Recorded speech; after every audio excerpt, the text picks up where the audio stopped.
या देशात मनुस्मृतीचा कायदा मोडता येत नव्हता, ब्राह्मणाचा ब्रश सुद्धा काढता येत नव्हता, ब्रह्महत्या महापाप मानलं जायचं।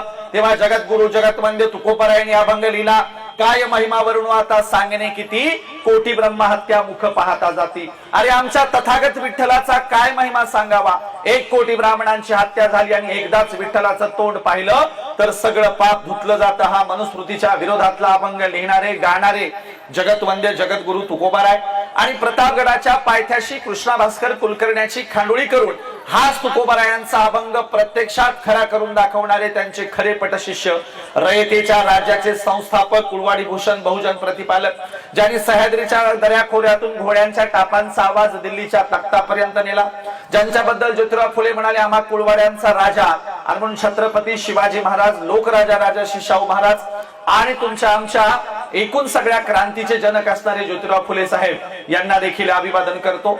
29 वर्ष घोड्यावर बसून राज्यकारभार करणाऱ्या लोकमाता अहिल्याबाई होळकर, त्यागमूर्ती रमाई भीमाई आणि राष्ट्रमाता राजमाता मासाहेब जिजाऊ यांनाही अभिवादन करतो। बघा, देवाला सोडलेल्या देवदाशी झाल्या, खंडोबाला सोडलेल्या मुरळ्या झाल्या, यल्लमाला सोडलेल्या जोगतिणी झाल्या, पण माझ्या सावित्रीला सोडलेली कुणी डॉक्टर, कुणी इंजिनियर, 2 तर राष्ट्रपतीच झाल्या। म्हणून क्रांतीज्योती सावित्रीमाईंनाही अभिवादन करतो। मी जेवढ्या महापुरुषांची नावं घेतली तेवढ्या महापुरुषांचं उरलेलं कार्य भारतीय संविधानाच्या रूपाने पुढे आणणारे, या देशातल्या सगळ्या संतांना न्याय मिळवून देणारे, मराठ्याच्या घरात जन्माला आलेले तुकोबराय म्हणत होते घोकावया अक्षर मज नाही अधिकार। आता महाजनाच्या मराठ्याच्या कुणब्याच्या घरात जन्माला आलेल्या तुकोबरायांचा अभंग गाथा जर बुडवला जाऊ शकत असेल, त्यांना अक्षर घोकण्याची संधी जर नसेल, तर इथे अतिशूद्रांचे, गाव कुसाच्या बाहेरच्यांचे काय हाल असतील, हा विचार बाबासाहेब आंबेडकरांनी केला।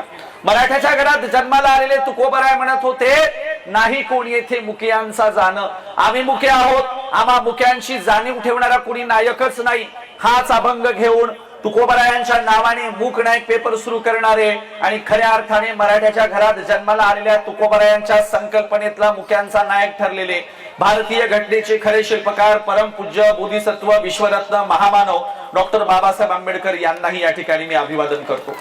जग बदल घालुनी घाव मला सांगून गेले भीमराव, गुलामगिरीच्या या चिखलात का ऋतून बसलाय रावत, चल निघ घे बिनीवरती धाव मला सांगून गेले भीमराव, असं म्हणत बाबासाहेबांचं उरलेलं कार्य पुढे चालवणारे आणि शिवरायांचा पवाडा साता समुद्राच्या पलीकडे म्हणजे रशियापर्यंत घेऊन जाणारे साहित्य सम्राट लोकशाहीर अण्णाभाऊ साठे, शिकलेल्या लोकांना ज्यांनी प्रश्न केला तुझ्या हाती तूप आलं, तुझ्या हाती साय, समाजाचं काय रे गड्या, समाजाचं काय, टाटा बिर्ला तरतील बाकी सारेच उपाशी मरतील, असं म्हणणारे लोककवी वामनदादा कर्डक आणि परिवर्तनवादी चळवळीतल्या तमाम महापुरुषांना मी या ठिकाणी अभिवादन करतो, मानाचा मुजरा करतो। इथे भीम आहे, तिथे भीम आहे, तिथे भीम माझा लढा देता आहे, जिथे माणसाला लढा येत नाही तिथे भीम माझा धडा देता आहे। म्हणून बाबासाहेबांनी दिलेले धडे आज आम्हाला पुन्हा गिरवायचे, पुन्हा त्या धड्यांची उजळणी करायची, पुन्हा स्वाभिमानाचा वारसा आम्हाला पुन्हा समजून घ्यायचा आहे आणि या देशातल्या त्याग आणि समर्पणाची कहाणी आता मी तुम्हाला सांगणार आहे। कारण या देशातल्या त्याग आणि समर्पणाची कहाणी समजून घेतल्याशिवाय या देशामध्ये तुम्हाला पुढचं भविष्य कळणार नाही। बाबासाहेबांचं एक वाक्य तर आपल्या सगळ्यांना माहितच आहे की गुलामाला गुलामीची जाणीव करून दिल्याशिवाय तो बंड करून उठणार नाही, आणि म्हणून या देशातल्या पुन्हा गुलामीत खितपट पडलेल्या जनतेला गुलामगिरीची जाणीव करून देण्यासाठी आम्ही फुले साहेबांचा आणि बाबासाहेबांचा वारसा तुमच्यापर्यंत सांगायला आलेलो आहोत। बघा काय झालंय, ग्रामीण भागाची एक परिस्थिती आहे, शहरी भागाची एक परिस्थिती आहे। तुमची देखील एक ठरलेली सज्जनाची आणि माणूसपणाची व्याख्या आहे, माझी देखील एक ठरलेली सज्जनाची माणूसपणाची व्याख्या आहे। त्या सज्जनाच्या व्याख्येकडून आपण बाबासाहेबांकडे, फुले साहेबांकडे जाऊया।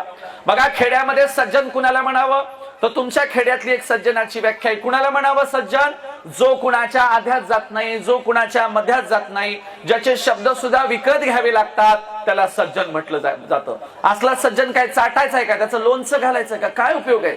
हा सज्जन घरी आला, माईने विचारलं वाघा अमुक अमुक माणसाचं किराणा दुकान उघडं होतं का? हा म्हणतो काय की मी बघितलंच नाही। ह्याचं कोणाच्या किराणा दुकानावर डोळा सुद्धा नसतो आणि माय तोंडावून हात फिरून म्हणते माझा वाघ लय सज्जन आहे। हा सज्जन घरी आला आणि माईने विचारलं वाघा अमुक अमुक माणसाची पिठाची गिरणी चालू होती का? हा म्हणला काय की मी ऐकलंच नाही। ह्याचं कोणाच्या गिरणीव कान देखील नसतो आणि माय गावभर सांगते माझा वाघ लय सज्जन आहे। आता त्याला उतरंडीला ठेव, गाडग्यामध्ये ठेव, बाकीचा तसा काय उपयोग नाही। माझी पण एक सज्जनाची व्याख्या आहे. सज्जन कुणाला म्हणावं? जो कुणाच्याही आध्यात जातो, कुणाच्याही मध्यात जातो. ज्याला मध्यरात्री फोन करा, पहिल्या बेलला तुमचा कॉल उचलतो, जो तिरडी उचलायला पुढे असतो, रक्तदान करायला पुढे असतो, भांडणं मिटवायला पुढे असतो, कुठल्याही कामात मदत करायला जो सगळ्यात पुढे असतो, त्याला सज्जन म्हटलं पाहिजे. आणि माझ्या सज्जनाच्या व्याख्येत फुले साहेब, बाबासाहेब आंबेडकर आणि सगळे महापुरुष बसतात. आणि म्हणून आम्हाला असे त्यागी आणि समर्पित सज्जन हवेत, दुसऱ्यांच्यासाठी राबणारे, दुसऱ्यांच्या मदतीला धावून जाणारे, एकूण देशाचा विचार करणारे, एकूण या देशाच्या भवितव्याचा विचार करणारे क्वचितच महापुरुष या देशात होऊन गेले. आणि म्हणून बाबासाहेबांचं कार्य विश्वव्यापक आहे, संपूर्ण देशाला न्याय देणार आहे आणि या देशातल्या सगळ्याच जाती धर्म पंथाच्या लोकांचा उद्धार करणार आहे. बघा, माझी अस्पृश्य जाती म्हणजे आजच्या शेड्यूल कास्टच्याच वाट्याला दैनीय दुःख आलं होतं का? तर नाही. या देशात ओबीसी असणाऱ्यांच्या वाट्याला देखील प्रचंड जाचक कायदे आणि बंधनं आली होती. आणि म्हणून ही जाचक आणि कायदे आणि बंधनं उठवायचं काम जर कोणी केलं असेल तर त्याची सुरुवात केली ज्योतिराव फुले साहेबांनी. फुलेंनी पहिल्यांदा पुण्यामध्ये ब्राह्मणशाहीच्या विरोधात दंड थोपटलं आणि ज्योतिराव फुले म्हणाले, आमचा लढा शेठजी, भटजी, लाटजी विरुद्ध शूद्रातिशूद्र असा आहे आणि म्हणून आम्ही शूद्रातिशूद्रांना एकत्रित करून या देशातल्या शेठजी, भटजी, लाटजींच्या विरोधात हा संघर्ष गतिमान करणार आहोत. ज्योतिराव फुले त्यांच्या वर्गमित्राच्या चौथीला असणाऱ्या सखाराम परांजपेच्या लग्नाला गेले होते. आता माळ्याच्या घरात जन्माला आलेल्या एका चांगल्या बिल्डर आणि एका चांगल्या कुटुंबातल्या पोराच्या वाट्याला जर अशी दयनीय अवस्था येत असेल तर अतिशूद्रांचे काय हाल असतील. ज्योतिराव फुले सखाराम परांजपे नावाच्या मित्राच्या लग्नाला गेले. रात्रीच्या वेळीचं लग्न आहे. अशा लग्नाच्या वरातीत ब्राह्मणांनी ज्योतिराव फुलेंना हकलून लावलं, त्यांचा अपमान केला, वरातीतून ढकलून लावलं आणि वरात पुढे निघून गेल्यावर ज्योतिराव फुले रस्त्यावर उभे राहिले. बाजूला एका झाडाच्या आडवं लपलेला अस्पृश्याचा पोरगा हसत पुढे आला आणि ज्योतिराव फुलेंकडे बघून हसायला लागला. फुले म्हणाले, तुला हसायला काय झालं? उलट तुला तर माझ्यामुळे झाडाच्या मागे लपावं लागलं, अरे मी किमान वरातीत तरी गेलो. तेव्हा अस्पृश्याचा पोरगा म्हणतो, ज्योतिराव आम्हाला कळतं तरी आमची अवकात काय? तुला तर तुझी अवकात सुद्धा कळत नाही, तुला हकलून लावलं. ज्योतिराव फुलेंच्या मनाला शब्द लागले. घरी वडिलांना जाऊन सांगितलं. वडिलांनी सांगितलं, नशीब पेशवाई नाही, नाहीतर तुझं मुंडकं उडवलं असतं. वडिलांनी फुलेंची बाजू घेऊन समोरच्या लोकांशी भांडायला येण्याऐवजी फुलेंनाच घरामध्ये रागवले.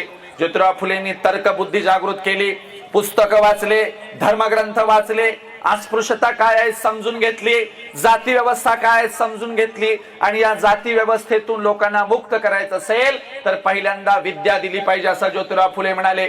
फुलेने अखंड लिहिला, विद्येविना मती गेली, मती विना गती गेली, गती विना नीती गेली, नीती विना वित्त गेले, वित्त विना शूद्र खचले.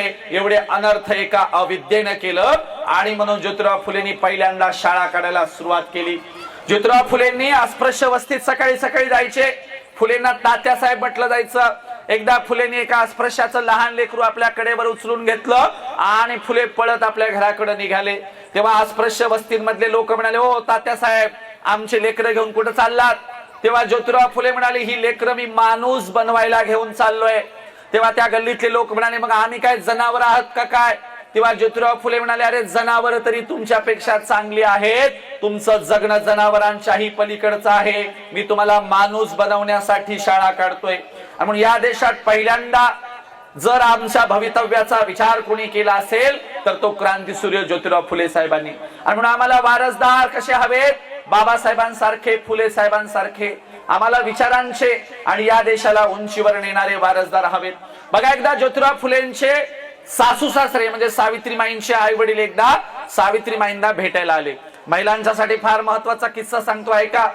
सावित्रीमाईंचे आई वडील सावित्रीमाईंना भेटायला आल्याच्या नंतर सावित्रीमाईंचे आई वडील म्हणाले, साऊ तुला काही मूलबाळ होत नाही असं आपल्या जावाई बापूंना म्हणावं, दुसरं लग्न करा. सावित्रीबाई म्हणाल्या, ते काही माझे ऐकायचे नाहीत, असं करा तुम्ही स्वतः जाऊन सांगा. सावित्रीमाईंचे आई वडील फुले साहेबांकडे बैठकीच्या खोलीत आले.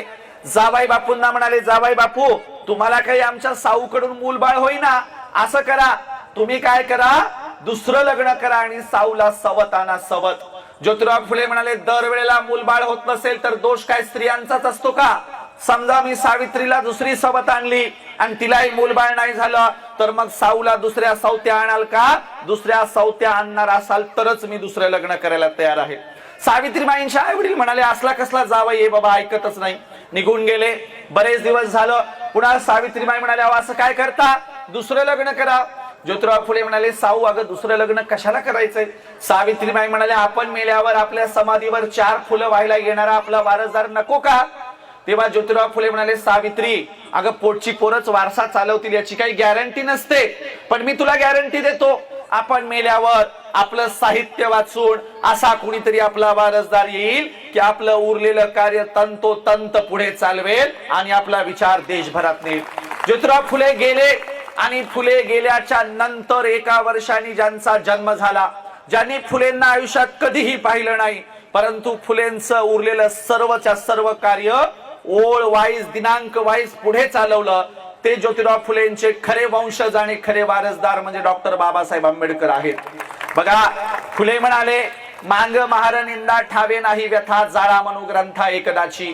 यांच्या धर्मग्रंथात आमच्याबद्दल दयामया तर नाहीच आहे, परंतु आमची प्रचंड हेटाळणी केलेली आहे, असले ग्रंथ जाळले पाहिजेत. फुले साहेबांच्या जन्मशताब्दी वर्षाच्या निमित्ताने फुलेंना जन्मून 100 वर्ष झाल्याच्या वर्षी 25 डिसेंबरला रायगडाच्या पायथ्याशी महाडला मनुस्मृतीचं दहन केलं आणि फुलेंचे गुरु असणाऱ्या शिवरायांच्या समाधीचं दर्शन घेतलं. फुलेंना तर सॅल्यूट केलाच, फुलेंच्या गुरुला देखील सॅल्यूट केला आणि मनुस्मृतीचं दहन करून लोकशाहीवादी राज्याची संकल्पना महाडला बाबासाहेबांनी ठेवली. आणि म्हणून आम्हाला असे वारसदार हवेत की ज्यांनी वेळ वाईज दिनांक वाईज उरलेलं संपूर्ण देशाचं कार्य तडीसलेलं पूर्ण केलं. बघा मित्रांनो, आणि म्हणून इतिहास अशाच लोकांचा लिहिला जातो जे देशात काहीतरी चांगलं काम करतात. शुद्धोदनाच्या शेतात 1000 सोन्याचे नांगर चालायचे, पण इतिहास काही श्रीमंत असल्याबद्दल शुद्धोदनाचा लिहिला गेला नाही, तर सर्वस्वाचा त्याग करून संपूर्ण आशिया खंडात बिना चप्पलचा फिरल्याबद्दल, जनतेला माणुसकी शिकवल्याबद्दल, त्याग आणि समर्पणाबद्दल तथागत बुद्धाचा इतिहास लिहिला गेला. याचा असा अर्थ होतो इतिहास त्याग आणि समर्पणाचाच लिहिला जातो, श्रीमंतांचा लिहिला जात नाही. सम्राट अशोक जगाचे चक्रवर्ती राजे होते, पण रस्त्याने जाणाऱ्या सर्वसाधारण बौद्ध भिक्षूंच्या पायावर डोकं टेकवायचे. लोक म्हणायचे तुम्ही जगाचे चक्रवर्ती राजे आहात, उंच सिंहासनावर बसता, मग साधारण बौद्ध भिक्षूंच्या पायावर डोकं का टेकवता? तेव्हा सम्राट अशोक म्हणायचे इतिहास काही माझा राजा असल्याबद्दल आणि माझ्या संपत्तीचा लिहिला जाणार नाही, इतिहास त्या बौद्ध भिक्षूंच्या त्याग आणि समर्पणाचा लिहिला जाईल, म्हणून मी त्यांच्या त्याग आणि समर्पणाला सॅल्यूट करतो आहे. बघा सम्राट अशोकाच्या नंतर मध्ययुगीन भारताच्या कालखंडात या देशात बोल्लोबा मोरे नावाचे एक प्रचंड महाजन होते, श्रीमंत होते, पण इतिहास काही बोल्लोबा मोरेंचा लिहिला गेला नाही. सर्वस्वाचा त्याग करणारे आणि कर्ज खाती पाण्यात बुडवून आजूबाजूच्या परिसरातल्या लोकांना कर्जमुक्त करणारे आणि या देशात संतांचा वारसा पुढे चालवणाऱ्या जगद्गुरु जगतवंद्य तुकोबरायांचा इतिहास लिहिला गेला. याचा असा अर्थ होतो इतिहास काही श्रीमंतांचा लिहिला जात नाही, चांगलं काम करणाऱ्यांचा इतिहास लिहिला जातो. माझा एक प्रश्न आहे, तुम्ही कधी खेड्यात टाटा बाटा बिर्ला अंबानीचे पुतळे बघितलेत का? तुमच्या बिलोलीमध्ये नीता अंबानीचा पुतळा आहे का? तुमच्या बिलोलीमध्ये कुठल्या अनिल अंबानीचा कुठल्या जमशेद टाटाचा पुतळा आहे का? नसतो. खेड्यात नाही दिसणार, तालुक्यावर दिसणार नाही, मेट्रो सिटीत सुद्धा नाही. इतिहास काही टाटाच्या माईचा, बिर्लाच्या बायकोचा, अंबानीच्या आजीचा लिहिला जात नाही. इतिहास रमाई भीमाई अहिल्या फातिमा आणि जिजाईचा लिहिला जातो. इतिहास त्याग आणि समर्पणाचा लिहिला जातो. म्हणून तुम्हाला अदानी अंबानीचे पुतळे दिसणार नाहीत, पण अंगावर चिंध्या पांघरून शब्दांचं सोनं वाटणाऱ्या गाडगे महाराजांचे पुतळे तुम्हाला जगभरात दिसतील. अरे ज्यांचं काही शिक्षण झालं नाही अशा गाडगे महाराजांचं अमरावती विद्यापीठाला नाव आहे, कारण इतिहास त्याग आणि समर्पणाची दखल घेतो, श्रीमंतांची नाही. आणि म्हणून माझ्या भावंडांनो, तुम्हाला त्याग आणि समर्पण समजून घ्यायचंय. या देशामध्ये आपल्या पूर्वजांनी प्रचंड मोठं बलिदान दिले, त्याग केलेला आहे. तुम्हाला त्याग मूर्ती रमाईचा प्रसंग सांगतो. आपण रमाईच्या बद्दल किती सुंदर गाणं ऐकलं की बाबासाहेबांच्या संपूर्ण जीवनामध्ये रमाई म्हणजे एक मोठं टपूर टिपूर चांदणं होतं. ह्या चांदण्याची कथा तुम्हाला सांगतोय. एकदा काय झालं, शाहू महाराजांना कळलं की कोणीतरी अस्पृश्याच्या घरातला पोरगा खूप शिकून आलाय, आपण त्याची भेट घेतली पाहिजे आणि त्याची मिरवणूक काढली पाहिजे. म्हणून शाहू महाराज मुंबईत बाबासाहेबांना शोधत आले. बाबासाहेब ज्या चाळीत राहत होते दुसऱ्या मजल्यावर, त्या चाळीच्या लाकडी जिन्यापाशी शाहू महाराज खाली आले. त्यांना लाकडी जिना चढून काही वर जाता येईना. मग त्यांनी एक माणूस पाठवला आणि बाबासाहेबांना निरोप पाठवला, कोल्हापूरचे राजे शाहू महाराज आलेत म्हणून. बाबासाहेब लुंगीवर होते, जसे आहेत तसे खाली आले आणि जगातल्या दोन महान पंडितांची, महान विद्वानांची, महान क्रांतिकारकांची भेट एका लाकडी जिन्यापाशी चाळीपाशी झाली. बाबासाहेब म्हणाले, अहो महाराज तुम्ही कशाला आले गरिबांच्या चाळीत? अहो मला निमंत्रण पाठवलं असतं तर मी स्वतः कोल्हापूरला आलो असतो. शाहू महाराज म्हणाले, नाही मला बघायचंच होतं की कोण तरुण इतकं शिक्षण घेऊन आलाय. हे बघा आम्ही तुमची तारीख घ्यायला आलो, तारीख द्या तारीख. बाबासाहेब म्हणाले, अहो कसली तारीख मागताय तुम्ही? आदेश द्यायचा, मी येणार त्या दिवशी. कोल्हापुरामध्ये बाबासाहेबांची मिरवणूक ठेवली. दिवस उजडला, हत्तीवर बाबासाहेबांना बसवलं गेलं, बँड पथक लावलं, हलग्या लावल्या, संपूर्ण कोल्हापुरातून मिरवणूक निघाली. बाबासाहेबांच्या मिरवणुकीसमोर साखर वाटली गेली. मिरवणूक शाहू पॅलेस समोर आली. हत्ती खाली बसला. हत्तीच्या अंबारीतून बाबासाहेब खाली उतरले आणि शाहू महाराज पुढे आले. शाहू महाराजांनी स्वतःच्या डोक्यावरचा लाल रंगाचा जरीचा फेटा काढला, बाबासाहेबांच्या डोक्यावर घातला आणि म्हणाले, आज राजेशाही संपली, आता ज्ञानाची राजवट सुरू झाली आणि देशाचे राजे तुम्ही होणार आहात. शाहू महाराज दूरदृष्टी राजे होते. 2-3 वेळा कार्यक्रमात म्हणाले, आता तुम्हाला तुमचा नेता मिळालाय, तुम्हाला तुमचा राजा मिळालाय, देशाचा उद्धार करता मिळालाय. बघा संविधान लिहायच्या अगोदरच शाहू महाराजांनी बाबासाहेबांच्या बद्दल भाकीत केलं होतं की हे प्रचंड मोठे देशाचे नेते होणार आहेत. बाबासाहेबांना जरीचा लाल रंगाचा फेटा घातला. बाबासाहेब घरी गेले, डोक्यावरचा लाल रंगाचा जरीचा फेटा काढला, रमाईच्या हातात दिला. रमाईने फेट्याची घडी केली, लाकडी संकात फेटा ठेवून दिला. बरेच दिवस झाले. इंग्रज अधिकारी म्हणाले, मिस्टर आंबेडकर तुम्ही नेहमीच कार्यक्रमाला येता, जरा तुमच्या मिसेसला घेऊन या की तुमचा जोडीने दोघांचा सत्कार करणार आहोत. बाबासाहेबांनी घरी निरोप पाठवला, रामूला म्हणावं तयार होऊन ये. बाबासाहेब रमाईला रामू म्हणायचे. रमाईच्या पुढे प्रश्न पडला. साहेबांनी सांगितलं तयार होऊन जायचंय. तयार होऊन जायचं म्हणजे कसं जायचं? आमच्या रमाईने दोरावरच्या सगळ्या साड्या काढल्या. कोणती साडी फाटलेली आहे, कोणतीला ठिगळे लावलेत, कोणतीला नखी किनार नाही, कोणतीला पदरच नाही, कोणतीला छिद्र पडलेत. काही साड्या दांडी केलेल्या साड्या होत्या. आपल्या मराठवाड्यातल्या सगळ्या महिलांना दांडी केलेली साडी कळते. कोल्हापूर, नाशिक, पुणे भागात सांगावं लागतं दांडी केलेली साडी म्हणजे काय. 2 वेगवेगळ्या रंगाच्या साड्या एकत्र शिवल्या की त्याला आपण म्हणतो दांडी केलेली साडी. अशा आमच्या रमाईच्या फाटक्या तुटक्या साड्या, लुगडे, काय करावं? साहेबांनी तर तयार होऊन बोलवलंय. आमची रमाई मधल्या खोलीत गेली, लाकडी संदूक उघडला आणि माझ्या बाबासाहेबांची लाज राखण्यासाठी शाहू राजाचा लाल रंगाचा जरीचा फेटा नेसून माझी रमाई कार्यक्रमाला गेली. रमाई कार्यक्रमाला गेली, स्टेजवर जाऊन बसली. बाबासाहेब आंबेडकर लांबून गाडीतून उतरले आणि स्टेजच्या दिशेने जाताना विचार करतात, अरे माझ्या रामूनं कुणाचा बरं शालू नेसून आली? माझ्या रामूला मी कधीच एवढा महागडा शालू घेतला नाही, आज लाल रंगाचा जरीचा शालू कुणाचा बरं माझी रामू नेसून आली? अरे मी इतक्या देशात फिरलो, बाहेरच्या देशात गेलो, पण रामूला कधीही महागडा शालू आणू शकलो नाही, साडी आणू शकलो नाही, तिला फुटका मणी सुद्धा मी करू शकलो नाही, पण आज माझी रामू कुणाचा बरं शालू नेसून आली?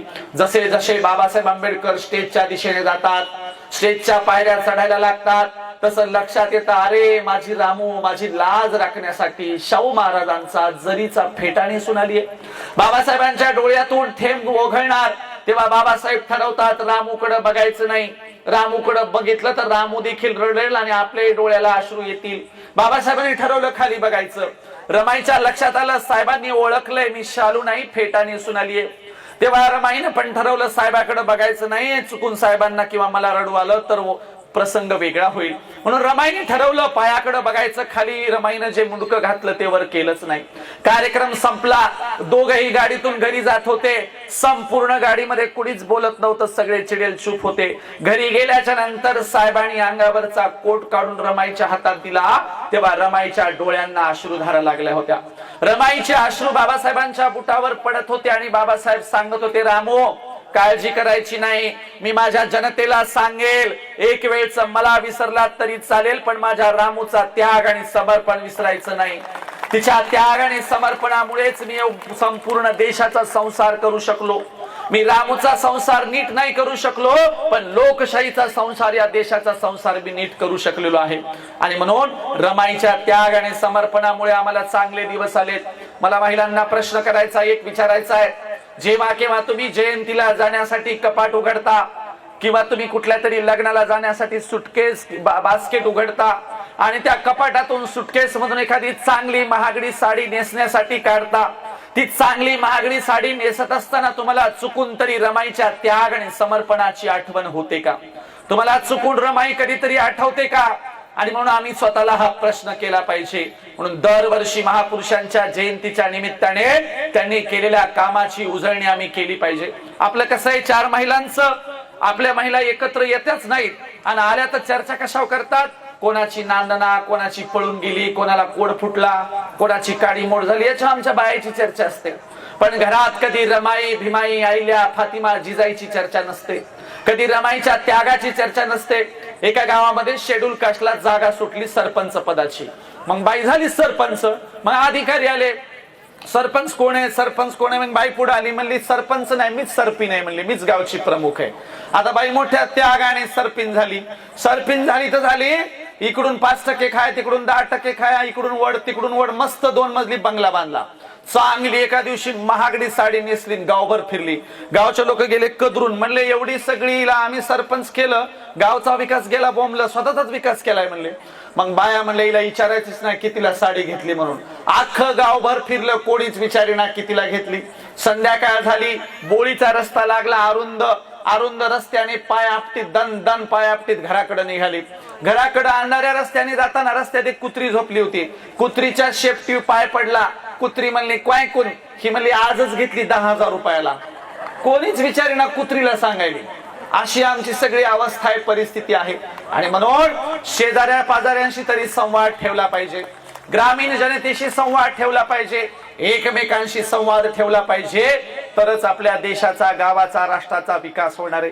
आम्ही स्वार्थी होत चाललो. तो आमचे सत्यपाल महाराज नेहमी सांगतात, आपलं कसं आहे, बाल्याची माय बाली आणि 10x10ची खोली. आपलं कसं आहे, माझी बाडी, माझी गाडी, माझ्या बायकोची साडी, याच्या पलीकडे काही आम्ही विचार करत नाही. शेजारचा मेला काय गेला काय त्याच्याशी आम्हाला काही घेणं देणं नसतं. अहो शेजाऱ्याचं सोडा, एका कुटुंबात सुद्धा संवाद उरलेला नाही. संवाद, टीव्ही चालू असते, कोणतं तरी बाहेरून येतंय, रिमोट हातात घेतय, उकड बसूनच गचगच खातय जातय. दुसरं येतंय, सोफ्यावर बसतय, तसंच खातय. तिसरं येतंय, टीव्ही बघतय, तसंच खातय. कुणाचा कुणाला ताळमेळ नसतो. कुटुंबाची परिस्थिती सुद्धा अशीच आहे. मी एका गावात कीर्तनाला चाललो होतो आणि रस्त्यामध्ये पांडीचा अरुंद रस्ता होता आणि एक जणाचे गुरढोर उभे होते. मी त्या एक जणाला म्हणले, आम्हाला जायला उशीर व्हायला आणि ती जनावर काढ. म्हणलं कुणाची आहेत ती गुरढोर? ते म्हणला वासरू माहित आहे. म्हणला कोणाचं आहे ते? गाय नाही माहित कोणाची. बरं म्हणलं काढ बाबा, कुणाचं आहे ते वासरू? ते म्हणला वासरू त्या गायीचं आहे. म्हणला पण गाय नाही माहित कोणाची आहे. म्हणला लय शहाणा झालास का? म्हणलं सरक बाजूला. जनावर बाजूला काढले, कार्यक्रमाला गेलो. कीर्तन संपलं. कीर्तन संपल्या पोरग स्टेजवर आलं. म्हणलं महाराज मायछान किंवा म्हणलं लय भारी बोलतात, चला तुम्हाला चहा प्यायला ना तो आपल्या घरी. म्हणलं मी चहा पित नाही. म्हणलं दूध पाजतो, चला तर खरी. घराकडे नेताना एवढा मोठा म्हशीचा गोठा होता. म्हणलं का रे, ह्या सगळ्या म्हशी तुमच्याच आहेत का? म्हणला हो. मी म्हणलं सगळ्यात दूध देतात का? म्हणला महाराज येडे झालं काय, म्हशी कुठे दूध देतात का? काढावं लागतंय. म्हणला मनानं देत नसतात. म्हणला म्हणलं एवढा शहाणा आहेस का? मग शाळेत का जात नाही? मगाशी तर गुराढोरांच्या मागे होता. म्हणला जातो शाळेत. मग म्हणलं तू कितवीत आहेस? म्हणला मी 9वीत आहे. 9वी. मी म्हणलं बिलकुल वाटत नाही 9वीत म्हणून. म्हणला मोजून बघा 9वीत आहे. म्हणलं वीत. असा पोरगा, माझी काडी मलाच लावायला लागला. मला एवढा शहाणा आहेस का? अंगणात गेलो, बापाचा चप्पल बूट दिसले अंगणात. हे मला मायच्यान किंवा महाराज तुम्हाला दूधही पाजू शकत नाही, चहा बी नाही. म्हणलं का? मला आमचं डंगर घरीच आहे. म्हणला मी मग काय झालं? म्हणला बाप बाहेर गेल्याशिवाय मी घरी जात नाही. नाही तर बापाच्या देखत जेवायला बसलं ना, बाप म्हणते याला येतच नाही, याला जमतच नाही, हे मूर्खच आहे, हे नालायकच आहे. कधी कधी तर माझा बाप म्हणते ही गेलेली कॅशेटच आहे. मग मला वाटायला लागलं मी खरंच गेलेली कॅशेट आहे काय की. म्हणून बऱ्याच घरात बापदारात, लेक घरात, लेक घरात बापदारात एकमेकांचा संवाद नाही. लेकरांना काही पाहिजे असेल तर लेकर माईला म्हणतात आई म्हण तू पप्पाला दे म्हणून. आणि मग पोराची माय म्हणते द्यानं काऊन, पोरग खूप दिवस झालं मागायला. आणि मग पोराच्या माईच्या सांगण्यावरून बाप पोराच्या माईकडे देतो आणि माय मग पोराकडे देते. असा घरात, ज्या घरात संवाद नसेल त्या घरामध्ये बाबासाहेब आंबेडकर नाही होऊ शकणार. कारण रामजी आंबेडकर आणि बाबासाहेब आंबेडकर हे आम्हाला सूत्र समजून घ्यावं लागतं. पगारीतले पैसे वाचवून, आपली पेन्शन वाचवून आपल्या मुलांच्यासाठी पुस्तकं विकत घेणारा एकमेव बाप म्हणजे रामजी आंबेडकर होते. आपल्या घरातल्या मुलाला कशाचीही कमी पडू नये याची सतत चिंता करणारे रामजी आंबेडकर होते. आणि आपल्या घरातले बाप पोरग 5 वर्षाचं नाही झालं की त्याच्या हातात लगेच मोबाईल देते आणि मोठेपणाने सांगतात त्याला स्टेटस ठेवता यायलंय, मोठेपणाने सांगतात त्याला सगळं व्हिडिओ कॉलिंग जमायली. अरे ती काय मोठेपणाची बाब आहे का? सांगा त्यांनी त्याच्या बालवयात बाबासाहेबांचं चरित्र वाचलंय, सांगा त्यांनी त्याच्या बालवयात फुले साहेबांचं चरित्र वाचलंय. आणि म्हणून आम्हाला पुस्तक वाचणाऱ्या पिढ्या पाहिजेत, आम्हाला महापुरुषांचा वारसा चालवणाऱ्या पिढ्या पाहिजेत, आम्हाला सगळ्या क्षेत्रात तरबेज असणाऱ्या पिढ्या पाहिजेत. आणि म्हणून तशा पिढ्या घडवायच्या असतील तर पहिल्यांदा मायबाप घडले पाहिजे. आणि म्हणून त्या मायबापांच्यासाठी हा कार्यक्रम आहे. लक्षात घ्या, सांगावं किती हो, या देशात महापुरुषांचं इतकं व्यापक काम होतं, ते व्यापक काम आम्हाला सांभाळता आलेलं नाही. बाबासाहेब आंबेडकर म्हणाले होते, हा माझा परिवर्तनाचा रथ आहे, मी मोठ्या नेटाने इथपर्यंत आणलाय. हा परिवर्तनाचा रथ तुम्हाला पुढे नाही नेता आला तरी चालेल, पण त्या रथाला मागे खेचू नका. परंतु आज आम्ही काय केलंय, तो परिवर्तनाचा रथ ज्या जागेपर्यंत बाबासाहेबांनी आणला होता तो पुढे तर आम्ही नेऊ शकलो नाही, उलट त्या रथाच्या दांड्या विकून खाल्ल्या, त्या रथाचे चाक विकून खाल्ले, त्या रथाचे पार्ट विकून खाल्ले. आणि म्हणून आज आमची अशी अवस्था आहे. म्हणून लोकशाही वाचवायची वेळ आमच्यावर आली आहे, देश वाचवायची वेळ आमच्यावर आलेली आहे. अशा वेळेला आम्हाला आंबेडकरी जनतेला सतर्क आणि जागृत करायचंय. अशा वेळेला आम्हाला या देशातल्या महापुरुषांचा जे वारसा चालवतात त्या लोकांना सतत सतर्क आणि जागृत करायचंय. बघा, बाबासाहेबांच्या काळात माणसं कशी होती ना आताची माणसं कशी आहेत. एकदा काय झालं, बाबासाहेब समुद्र किनाऱ्यावर पुस्तकांच्या ट्रंका घेऊन उतरले आणि आपल्या घराकडे जाणार, तोच तिथं काही माणसं बाबासाहेबांच्या दिशेने आली आणि माझ्या रिक्षात बसा, माझ्या रिक्षात बसा म्हणून भांडायला लागली. तोपर्यंत एका वाळलेल्या अगदी हडकुळ्या माणसाने बाबासाहेबांच्या पुस्तकांच्या बॅगा घेतल्या आणि आपल्या पायंडल सायकल रिक्षामध्ये नेऊन ठेवल्या. बाबासाहेब त्याच्याकडे गेले, म्हणाले, हे बघ, माझ्या घराचा रस्ता चढाचा आहे, दुसरं माझं वजन आणि 2 बॅगांचं वजन तुला तोलणार नाही, तुला सायकल पायडल रिक्षा चालवता येणार नाही. मी दुसरा कोणीतरी माणूस बघतो, परंतु तुझ्या रिक्षातल्या बॅगा माझ्या उतरून दो. तो माणूस म्हणाला, हे बघा साहेब, माझ्या रिक्षात बॅगा ठेवल्या तर तुम्हाला कोणीच नेणार नाही, कारण तुम्ही माझे झाले. आता तुम्हाला याच रिक्षातून यावं लागेल. रिक्षा चालवणाऱ्याला माहितच नाही आपल्या रिक्षात बसणारी व्यक्ती कोण आहे. बाबासाहेबांच्या घराचा रस्ता लागला, चढाचा रस्ता, रिक्षा चालवणाऱ्याला रस्ता काही चढना, कमरेतून पूर्ण ओझं त्या हँडलवर टाकलं आणि पायंडलवर पाय दाबायला सुरुवात केली.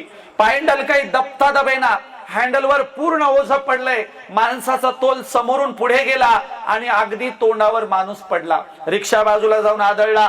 बाबासाहेब कसे तरी रिक्षातून उतरले, माणूस जमिनीवर पडलाय. बाबासाहेब त्याच्याकडे गेले, त्याच्या दोन्ही खांद्याला धरलं, उठून उभं केलं. उठून उभं करेपर्यंत साहेबांच्या लक्षात आलं त्याचं अंग तापेनं फणफणलंय, त्याला प्रचंड ताप आलाय. बाबासाहेब म्हणाले, अरे तू आजारी आहेस, तुला ताप आलाय आणि तू कशाला रिक्षा चालवतो? मी तुला सांगितलं नव्हतं का माझ्या घराचा रस्ता चढाचा आहे, तुला चढणार नाही, आणि काय चालवलं हे?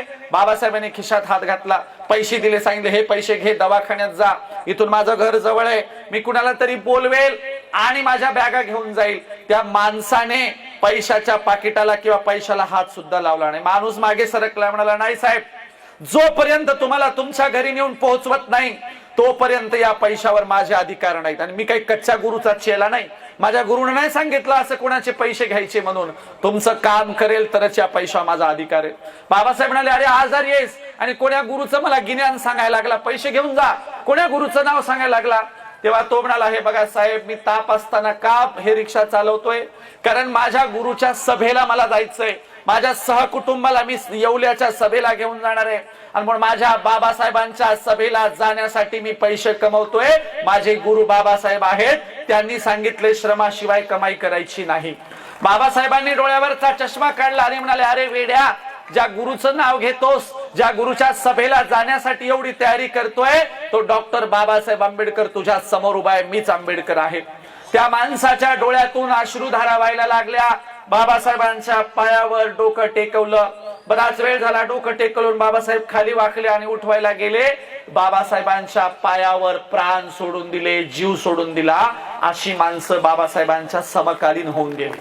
आणि आज शाहीर संभाजी भगत सांगतात, भीमपुतळ्यात बंद केला बाई, भीम भजनात बंद केला बाई, त्याच्या वैर्याने जेर बंद केला गा, भीम बाजार आणला ग बाई, त्याची खैरात झाली ग बाई, म्हणजे सगळ्यांनी वाटून घेण्याचा कार्यक्रम अलीकडच्या काळात चालू ठेवला असं शाहीर संभाजी भगत सांगतात।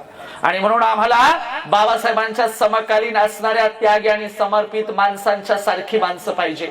तुम्ही अनेक कथांमधून सोनबाई येवलेची कथा देखील ऐकलेली असेल। सोनबाई येवलेची कथा काय सांगते, बाबासाहेब आंबेडकर एकदा मुंबईला चालले होते। त्या ठाण्याच्या दाट झाडीच्या रोडवर एकच हॉटेल होतं आणि हॉटेल जवळ आल्यावर गाडी थांबवली आणि हॉटेलमध्ये पाणी पिण्यासाठी बाबासाहेब आंबेडकर गेले। बाजूच्या दाट झाडीमध्ये उंच झाडावर बसून सोनबाई येवले लाकडं तोडत होते। त्यांनी झाडावरून बघितलं की साहेब हॉटेलमध्ये गेले, परंतु बाबासाहेबांना हॉटेल मालकाने पाणी दिलं नाही। हॉटेलमधून पाणी न पिता बाबासाहेब बाहेर आले आणि गाडीमध्ये बसायला लागले। तोपर्यंत झाडावरून सोनबाई येवले उतरून आपला हंडा, पाण्याचा हंडा घेऊन गाडीच्या दिशेने जाणार। बाबासाहेबांनी मागे काही बघितलं नाही, गाडी निघून गेली। सोनबाई येवलेला फार वाईट वाटलं, अरे माझ्या साहेबांना हॉटेल मालकांनी पाणी दिलं नाही, माझे साहेब बिना पाण्याचे तसेच गाडीत निघून गेले। सोनबाई येवलेंनी काय करावं ठरवलं, दररोज त्याच जागेवर पाण्याचा हंडा घेऊन बसायचं।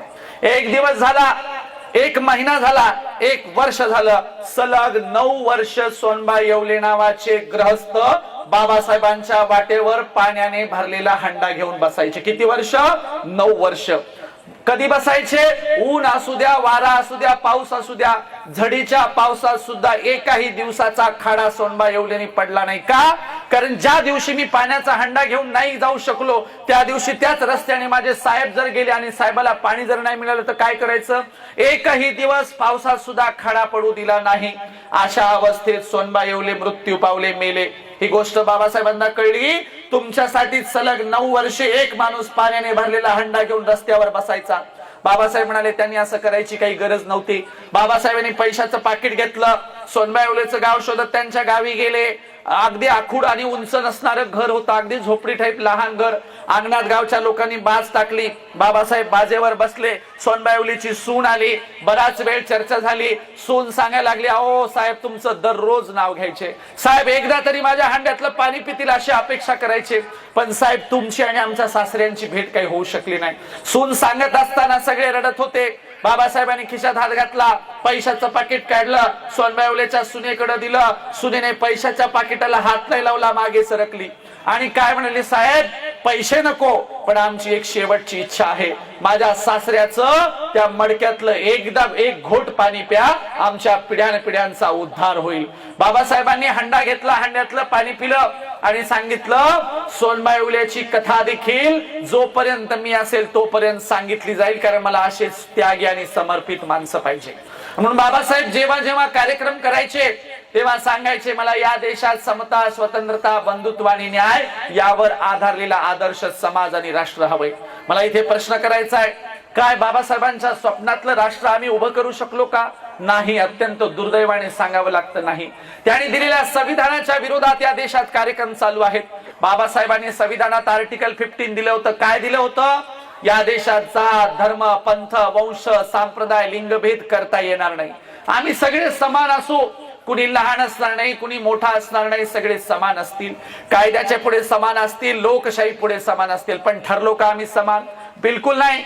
लातूर जिल्ह्यातल्या त्या उदगीर तालुक्यामध्ये मातंग समाजाची सरपंच महिला मंदिरात का गेली म्हणून महिलेला मारहाण करण्यात आली। विदर्भामध्ये आर्वीमध्ये 8 वर्षाचा मातंग समाजाचा पोरगा मंदिरात का गेला म्हणून भर दुपारच्या उन्हाळ्यामध्ये मे महिन्यात गरम स्टाईलच्या फरशीवर ऍसिड टाकून बसवण्यात आलं। लहान मुलाला शिक्षा सुनावण्यात आली। आजही या देशात जाती व्यवस्था आहे, अस्पृश्यता आहे, गैरबराबरी आहे, विषमता आहे, समता लागू होऊ शकलेली नाही। हे दुर्दैव आहे या देशाचं। म्हणून आम्ही सांगतोय की या देशात समता लागू करायची असेल तर प्रत्येक नागरिकाने सतर्क झालं पाहिजे, जागृत झालं पाहिजे। विशेषतः आमच्या महिलांना सांगतोय, तुम्हाला या देशातली लोकशाही वाचवायची आहे, तुम्हालाच हा देश पुढे चालवायचा आहे, कारण आता माणसांकडच्या अपेक्षा संपलेल्या आहेत। आता या देशात स्त्रियांचे पक्ष उभे राहिले पाहिजे, स्त्रियांनी लीडरशिप केली पाहिजे, स्त्रियांनी चर्चा केली पाहिजे, स्त्रियांनी भाषणं केली पाहिजेत। म्हणून आमचा विश्वास आता महिलांवर उरलाय। म्हणून महिलांनो जरा जागृत व्हा, आपापसातले हेवे दावे सोडा, भांडणं तंटे सोडा। एका खेड्यातल्या एका म्हातारीचा किस्सा सांगतो बघा। एका गावात एक म्हातारी होती, तिला भांडायची लय सवय। अख्ख्या गावाला भांडून बुरबुडा आणला, पण नेमकं तिच्या नातवाचं लग्न होतं नातू म्हणाला लग्नाला सगळ्यांना घ्या, पण या डंगरीला घ्यायचं नाही. घरचे म्हणले का नाही घ्यायचं? ते नातू म्हणला लोकांच्या गावी हिनं भांडण काढलं तर काय करावं. मग घरचे म्हणले आम्ही तिला समजून सांगू, ती काही तसं करणार नाही. नवरदेव हळदीला गेला, म्हातारीला आदल्या दिवशी सगळ्यांनी समजून सांगितलं, आजी लोकांच्या गावी भांडण काढू नये बरं का, गपचिप लग्नाला जायचं, अक्षता टाकायचं आणि गपचिप यायचं, भांडण काढायचं नाही. म्हातारी म्हणली हो. लग्न मंडपात नेलं, म्हातारीला खाली बसता येईना. नवरदेव नवरीच्या स्टेजच्या बाजूला खुर्ची टाकून दिली, खुर्चीवर म्हातारी बसली आणि लग्न लागलं. लग्न लागल्यावर सगळे वराडी जेवायला बसले. नवरदेव नवरीनं स्टेजवर पाहुण्यांना फोटो काढायला बोलायला सुरुवात केली. नवरदेवाच्या आत्या आल्या, चुलत्या आल्या, माम्या आल्या. नवरीच्या आत्या आल्या, चुलत्या आल्या, माम्या आल्या. सगळ्या महिलांचे फोटो काढून झाले. म्हातारीला वाटलं माझा नंबर येत नाही काय की, मला कोणी बोलवच ना. मग आता लक्ष वेधून घेण्यासाठी काय करावं? लग्न मंडपातून एक कुत्री गेली. म्हातारीनं कुत्रीलाच अशा शिव्या द्यायला सुरुवात केली, विचारूच नका. कुत्रीलाच भांडायला लागली म्हातारी. जेवणारे लोक म्हणायला लागले कुणाची म्हातारी बाबा, काय शिव्या द्यायला लागली. नवरदेवाला आला राग. नवरदेव म्हणला ही डंगरी काही चचना म्हणला. आता चचना हा शब्द बीड जिल्ह्यातला आहे. चचना म्हणजे मरणा, खपना. नवरदेव म्हणला ही डंगरी काही चचना. म्हातारीनं ऐकलं, म्हणली बापू तू काय म्हणलास? नवरदेवाला वाटलं आता चचना शब्दाचा खरा अर्थ सांगाव तर आपलं काही खरं नाही. मग नवरदेव म्हणला अगं आजी, चचना म्हणजे जेवणास, तू जेवली नाहीस का? आणि जेवून घे बरं. आता म्हातारीला चचना शब्दाचा खराच अर्थ माहित नव्हता का? माहित होता. मग म्हातारीला हुशार. म्हातारी म्हणली मपलं काय बापा, अगोदर नवरदेव नवरी चचल, मग नवरदेव नवरीचे मायबाप चचतील, मग सगळं वऱ्हाड चचल, मग सगळं गणगोत चचल, मग सगळं गाव चचल. मपलं काय, मी चचली तर चचल, नाही तर तशीच पचल म्हणली. असा कार्यक्रम आपल्या महिला मंडळाचा. आणि म्हणून आपण आता संपूर्ण इतिहास समजून घेतला पाहिजे. या देशाचा इतिहास बाबासाहेब आंबेडकरांनी एक पुस्तक लिहून सांगितला. कुठला? क्रांती आणि प्रतिक्रांती या देशाचा इतिहास आहे. जेव्हा केव्हा आमची छोटीशी क्रांती होते, तेव्हा त्यांची पुन्हा प्रतिक्रांती होते. तथागत बुद्धाच्या विचारधारेवर सम्राट अशोकाचं राज्य चालत असताना पुष्यमित्र शुंग नावाच्या ब्राह्मणाने सम्राट अशोकाच्या नातवाची बृहद्रथाची हत्या केली आणि या देशात प्रतिक्रांती झाली. ब्राह्मणवादी धर्मग्रंथांची निर्मिती झाली. या देशात बौद्ध भिक्षूंचं कत्तल करणाऱ्यांना मुठभर मोहरा बक्षीस दिल्या जायच्या. एकही बौद्ध भिक्षू या देशात जिवंत ठेवला गेला नाही. नालंदा जाळलं गेलं, तक्षशिला नष्ट करण्यात आली, विक्रमशिला जमीन दोस्त करण्यात आली. तथागताच्या नावावरची सगळी विद्यापीठ जमीन दोस्त करण्यात आली. कुमारील भट्ट नावाच्या ब्राह्मणाने शंकराचार्यांना पुढाकार घेऊन या देशामध्ये बौद्ध भिक्षूंना उकळत्या तेलात टाकलं. इतकी प्रचंड अवस्था या देशामध्ये केली. आणि म्हणून मित्रांनो, तुम्हाला समजून घ्यायचा या देशाचा इतिहास क्रांती आणि प्रतिक्रांतीचा आहे. जर तुम्ही तुमचा इतिहास विसरलात तर तुमच्या इतिहासाचा गैरवापर झाल्याशिवाय राहणार नाही. तुमच्या इतिहासाचा वापर करून तुम्हाला गुलाम केलं जाईल. आणि म्हणून तुम्हाला गुलाम व्हायचं नसेल तर चांगल्या पद्धतीने तुम्ही जगायला शिकलं पाहिजे, पुस्तकं वाचायला शिकली पाहिजे. माझा समोरच्यांना एक प्रश्न आहे, बाबासाहेबांचं एक तरी पुस्तक वाचलेले किती लोक आहेत? त्यांनी हात वर करावं. बाबासाहेबांचं एक तरी पुस्तक वाचलेल्या लोकांनी हात वर करायचं आहे. या बाजूला 2-3 हात आले तर पाठीमागे 2-3 हात वर आले. महिला मंडळात बिचारी एक तरी आहे की नाही बघू द्या मला. 2-3-4 तिकडे पलीकडे पण खूप आहेत. महिला मंडळात एका गोल कोपऱ्यामध्ये जरा 2-4 हात वर आलेत. या महिलांच्यासाठी एकदा जोरदार सगळ्यांनी टाळ्या वाजवा. बाबासाहेबांचं एक तरी पुस्तक वाचलेली माणसं आमच्याकडे आहे. इथून गेल्यावर संकल्प करायचा, वर्षभरामध्ये बाबासाहेबांची किमान मोजकी पुस्तकं तरी मी वाचणार आहे. कोणती कोणती? मुक्ती कोण पथे, बाबासाहेबांचं स्वतःच आत्मचरित्र नानकचंद रत्तू यांनी लिहिलेलं, आणखीन क्रांती प्रतिक्रांती, आणखीन बुद्ध आणि त्यांचा धम्म, आणखीन बाबासाहेबांनी लिहिलेलं अस्पृश्य मूळचे कोण, आणखीन बाबासाहेबांनी लिहिलेले इतर सगळे खंड, किमान त्यांची भाषणं तरी आम्ही वाचली पाहिजे. एवढी पुस्तकं पुढच्या जयंतीपर्यंत वाचण्याचा संकल्प आज आम्ही करतो आहोत असं ठरवून टाका. महापुरुषांची पुस्तकं वाचली पाहिजे, मोडक्या तोडक्या शब्दात इतरांना सांगितलं पाहिजे. आणि म्हणून सांगण्यासारखं बरंच आहे. आपण समारोपाकडे जाऊया. मी महापुरुषांच्या त्याग आणि समर्पणाच्या काही गोष्टी सांगितल्या. जाताना तुम्हाला एवढंच सांगेल की दुसऱ्याचं चांगलं व्हावं असा विचार केला पाहिजे. दुसऱ्याचं वाईट झाल्यावर आपल्याला दुःख वाटलं पाहिजे. आपल्याकडे उलटी माणसं आहेत बघा. उलटी कशी? दुसऱ्याचं चांगलं झालं की वाईट वाटतं, आणि दुसऱ्याचं वाईट झालं तर चांगलं वाटतं. एक जण माझ्याकडे आला आणि म्हणला महाराज द्या टाळी. त्याला टाळी दिली, लय खुश, उड्या मारायला लागला. म्हणलं कस काय रे खुश?